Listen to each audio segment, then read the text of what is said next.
मुंबई के अंधेरी पश्चिम स्थित गिलबर्ट हिल इलाके में तकरीबन 9 साल पहले एक मासूम बच्ची का अपहरण हुआ, जिसके बाद उसके परिजनों ने स्थानीय डीएन नगर पुलिस स्टेशन में शिकायत दर्ज कराई।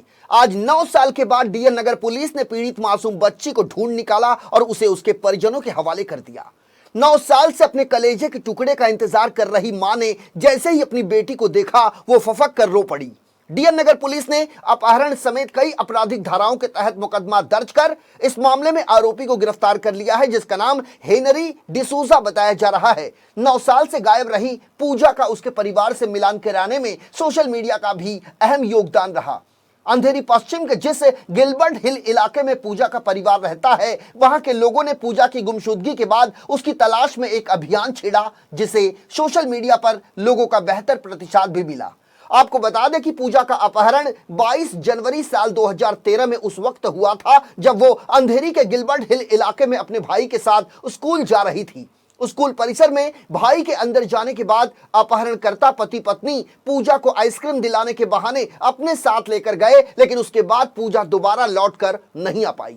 डीएन नगर पुलिस के मुताबिक अपहरणकर्ता पति पत्नी ने मासूम बच्ची पूजा का अपहरण किया। उनके पास कोई आदो औलाद नहीं थी, इसलिए उन्होंने पूजा का ये अपहरण कर लिया। यही नहीं, पूजा के अपहरण के बाद उन्होंने उसे बुरी तरह से धमकाया कि यदि वो रोएगी चिल्लाएगी तो उसे पहाड़ के ऊपर से नीचे फेंक दिया जाएगा।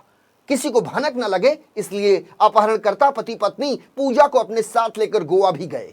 वहां 3 से 4 महीने रहने के बाद फिर वे मुंबई आ गए। अपहरणकर्ता पति पत्नी ने कुछ दिन के बाद पढ़ाई लिखाई के लिए पूजा को ग्रामीण इलाके के एक हॉस्टल में भेज दिया, जहां 2 साल पढ़ने के बाद फिर पूजा अपने घर आई। साल 2020 में जब पूजा 14 साल की हुई तो वो काम करने लगी। पूजा के मुताबिक वो घर की साफ सफाई और बच्चे को संभालने का काम करती थी। पूजा का कहना है कि जिस पति पत्नी ने मिलकर उसका अपहरण किया था, उन्हें कोई औलाद नहीं थी, लेकिन जब उनकी औलाद हुई तो उनका प्रेम पूजा से कम हो गया और वो पूजा को परेशान करने लगे। डिसूजा परिवार में पूजा को एनी डिसूजा के नाम से जाना जाता था। वहीं दूसरी ओर अपनी बेटी की वापसी के लिए पूजा के पिता ने क्या क्या नहीं किया। पुलिस स्टेशन के चक्कर लगाए, लोगों के साथ मिलकर बेटी को खोजने की मुहिम छेड़ी, लेकिन बेटी की आस में आखिरकार उन्होंने दुनिया को अलविदा कह दिया। इसी साल रमजान के महीने में पूजा के पिता का निधन हो गया। आज पूजा घर लौट आई है, लेकिन उसके सिर से उसके पिता का साया उठ चुका है। 9 साल के बाद अपनी मासूम बच्ची को देखने के बाद पूजा की मां अपने पति को याद करके सिर्फ और सिर्फ रो रही है। पूजा का कहना है कि जिस हेनरी डिसूजा ने उसका अपहरण किया, उसी ने एक दिन शराब के नशे में उसे सब कुछ बता दिया कि वो उसकी बेटी नहीं है, बल्कि अपहरण करके उसे लाया गया है। अपनी दास्तान सुनने के बाद पूजा ने पूरी कहानी अपने साथ काम करने वाली एक लड़की को बताई, जिसके बाद इंटरनेट पर उन्होंने मिसिंग पूजा नाम से सर्च किया तो सारी की सारी कहानी सामने आ गई। इंटरनेट पर ही उसे कई तरह के पोस्टर मिले, जिसमें 7 साल की मिसिंग पूजा की दर्द दास्तान बयां की गई थी। उसी पोस्टर में कुछ मोबाइल नंबर भी मिले, जिसमें से ज्यादातर मोबाइल नंबर बंद हो चुके थे, लेकिन एक मोबाइल नंबर चालू था, जिस पर संपर्क करने के बाद रफीक नाम का शख्स सामने आया, जिसने पूजा की गुमशुदगी के बाद चलाए गए अभियान में बढ़ चढ़कर हिस्सा लिया था। रफीक ने वीडियो कॉलिंग के जरिए पूजा की मां से पूजा की बात कराई और उसके बाद पूजा की मां ने डीएन नगर पुलिस स्टेशन पहुंचकर सारी दास्तान पुलिस को सुना दी। वहीं दूसरी ओर डीएन नगर पुलिस स्टेशन के senior police inspector Milind Kurde ने बताया कि पूजा की खोज में पुलिस पिछले 9 सालों से लगी हुई थी, लेकिन 3 दिन पहले उन्हें किसी अज्ञात शख्स ने फोन कॉल पर सूचना दी कि एक लड़की यहां मैड का काम कर रही है। उसकी बातचीत से यह पता चलता है कि उसका अपहरण किया गया है। इस अति महत्वपूर्ण जानकारी मिलने के तत्काल बाद बिना समय गवाए डीएन नगर पुलिस की टीम ने मौके पर पहुंचकर पूजा को अपने कब्जे में ले लिया और पूजा से की गई पूछताछ के बाद डीएन नगर पुलिस ने इस मामले में हेनरी डिसूजा को गिरफ्तार कर लिया है। पुलिस ने हेनरी डिसूजा के खिलाफ आईपीसी की धारा 363, 365, 370, 374 के तहत मुकदमा दर्ज कर उसे गिरफ्तार किया है, जबकि दूसरी ओर आरोपी हेनरी की पत्नी की भी भूमिका की जांच चल रही है। उसके बाद उस पर भी कार्रवाई की जाएगी, ऐसा कहना डीएन नगर पुलिस का है। 22 जनवरी 2013 को अंधेरी पश्चिम इलाके में से एक स्कूल के बच्चे पूजा गौड़ करके नाम के लड़के स्कूल में जा रहे थे, तो सुबह स्कूल के बाहर से उसको मिसिंग हुई थी। तो उस टाइम मिसिंग कंप्लेंट रजिस्टर थी। 9 साल से मैं बहुत हमारी पुलिस ने प्रयास किया, लेकिन कुछ सफलता नहीं पाई थी। और 3 दिन पहले अचानक हमको एक इन्फॉर्मेशन है कि एक लड़की है वो जू में काम कर रही है मेड का, और शायद उसके बोलने से मानो ऐसा लग रहा है कि वो किधर से भी उसको किडनैपिंग की हुई लड़की है। तो हमने तुरंत इन्फॉर्मेशन मिलने के बाद उसमें हमने इमीडिएट एक्शन लिया। हमारा टीम फॉर्म की, एक टीम हमने उधर जू में भेज दी, दूसरी जो सस्पेक्टेड थे जिन्होंने किडनैप किया हमको मालूमात पड़ी थी उनके घर पे भेज दिया। और हमने फिर हमारी टीम ने लड़की को ताबे में लिया। उसको ताबे में लेके इंट्रोगेशन करने के बाद मालूम कि वो वही लड़की है कि 2013 में स्कूल में से मिसिंग हुई थी। बाद में इंट्रोगेशन में लड़की के पास से ऐसे मालूम पड़ा कि वो उसने हैरी डिसूजा करके एक आदमी है, उसने उसको उठा के लिया था। और उठाने के बाद 4 साल उसको इधर हॉस्टल में बाहर गाँव रखा था। और फिर उधर भी बाद में उसको बम्बई में लेके आया, उसको काम पे लगाया घर के। इनके ऊपर 363, 365, 370, 374 IPC की धारा से हमने ऑफेंस रजिस्टर किया है। उसमें अभी तक हमने हैरी डिसूजा को अरेस्ट किया है। पति पत्नी 2 आरोपी थे। हाँ, पति पत्नी आरोपी है, लेकिन अभी तक वाइफ को हमने अरेस्ट नहीं किया। उनके भी 6 साल की छोटी बच्ची है, तो हमने आफ्टर इन्वेस्टिगेशन उनके ऊपर भी कार्रवाई करेंगे हम। मैं जब भी घर से स्कूल जा रही थी सुबह में 8 बजे अपने भाई के साथ, मेरे भाई को और मेरे बीच कुछ 2 मिनट का झगड़ा हो गया था 5 रुपये के लिए। तो भाई ने कुछ देने के लिए मना किया पैसा, तो मैं गुस्से में जा रही थी, वो आगे निकल गया था। मैं गेट पे पहुंचने वाली थी, पीछे से मेरे को बोली कि आइसक्रीम खाने के लिए चलते दिलाता हूँ। तो आइसक्रीम दिलाने के लिए लेकर गए, लेकिन छोड़ा नहीं था। मैं तो बहुत हुई थी, छोड़ दो मुझे जाना। तो बोले कि अभी जा रहे कॉल के बस में बिठाए, मेरे को बिठाए। फिर बाद में मेरे को हाजी मलम पे लेकर गए, पहाड़ पे लेकर गए। वहाँ पे भी रोई पूरा रात भर रोई। फिर दूसरे दिन सुबह में मेरे को लेकर गए, बोलते कि अभी तू रोएगी तो सीधा यहाँ पे पहाड़ से धक्का दे देगी नीचे। तो डर गई मैं, फिर चुप हो गई।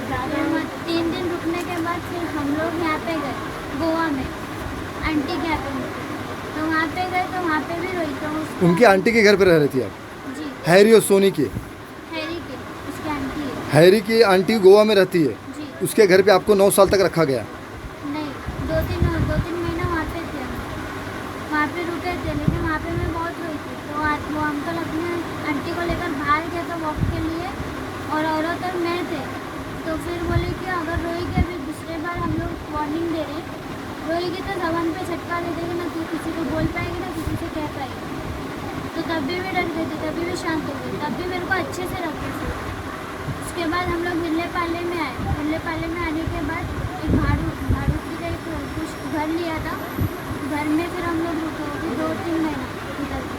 तो फिर वहाँ से फिर वापस हम लोग गोवा गए थे उनकी आंटी के यहाँ पे। तो आंटी ने धक्का मार के निकाल दिया बाहर। निकालने के बाद फिर मेरे को हॉस्टल में डाला गाँव में डालने के बाद वहाँ पे 1 साल पढ़ी 10वीं तक। पढ़ने के बाद जब उनकी बेटी हुई तो फिर मेरे को निकाल दिया। निकालने के बाद मारना शुरू, गाली देना शुरू, लात से, बेल्ट से, बेलन से मारना शुरू कर दिया।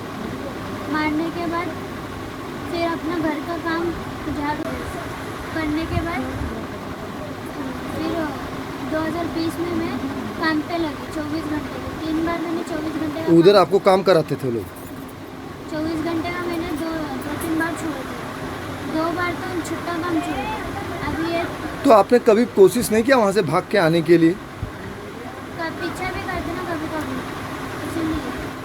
तो 2000 फिर अभी ये जो 7 महीने हो गए अभी इधर काम करती हूँ बच्चा संभालने का इधर। तो उनसे एक लेडी थी मद्रासी, उनसे हेल्प ली मैंने, क्योंकि वो भी एक माँ की तरह प्यार करती थी। उसने मुझे बोला डरने का किसी से नहीं, जो भी रहता तो हिम्मत से रहेगा। तो उसने बताते मेरे में हिम्मत आई, तो मैंने उनको सच्चाई बताई। तो फिर मैंने पोस्टर यूट्यूब में मैंने सर्च करके न्यूज़ उनको बताई। मेरा नाम असलीना है, तो उनको न्यूज़ मैंने उनको बताई। तो जो उसी घर में और एक भाई करती थी झाड़ू पोछा, उनकी बेटी पढ़ी लिखी है। तो उसने गूगल से प्रिंट निकाला, प्रिंट आउट निकालने के बाद उस पर नंबर एकदम क्लियर आया। 5वां नंबर ट्राई किया, लग रहा नहीं था। तो फिर और एक नंबर था, लगा, वो भी उनका रफीक भाई का। तो लगा तो उनसे बात किया रात को उसने 1-2 बजे तक, सोई नहीं वो भी रात भर। तो फिर उससे बात की रात को। फिर सुबह में मैं रास्ते में आ रही थी, तो सुबह में रास्ते में 10:30 बजे फ़ोन की मेरे को बोली कि किधर है यानी जल्दी आ जा, क्योंकि वहाँ पे वीडियो कॉल पे तेरा वेट लगा इंतज़ार कर रहे। तो फिर इंतज़ार कर रहे थे करके मैं इधर आई, घर उधर पहुँच गई बिल्डिंग में। पहुँचने के बाद फिर मैं तो इतनी खुश हो गई कि चलो मम्मी से मिलूँगी, सबसे मिलूँगी, पापा से भी मिलूँगी करके उनसे बात करूँगी, खुशी गई थी। वीडियो कॉल पे बात की, बात करने के बाद फिर बाद में बातचीत किया। तो फिर रात को फिर आए हम लोग ग्लोबल प्लस के यहाँ पे मिले, वहाँ से हम लोग DA नगर गए। फिर मैं पापा का इंतज़ार कर रही थी कभी आएंगे। फिर बाद में सच्चाई बताई कि पापा ही नहीं थे, चले गए थे। माँ है, जब आपकी लड़की मिली तो कैसे मिली, किस हालात से मिली और कैसे आपसे मुलाकात हुई, इसके बारे में क्या कहेंगे? आपको सच्चाई बताई, जैसा भी मिली आई मेरे पास। अब मैं उसको जैसा भी माँ बाप का दोनों का मजबूत बन के मेरे को पालना ही पड़ेगा। अब उसने सज़ा दिलाने का काम आप लोग का है सर, कि दोबारा किसी के बच्चे को ना वो लोग दूर करें, ना किसी का बाप का साया वो लोग उठावें।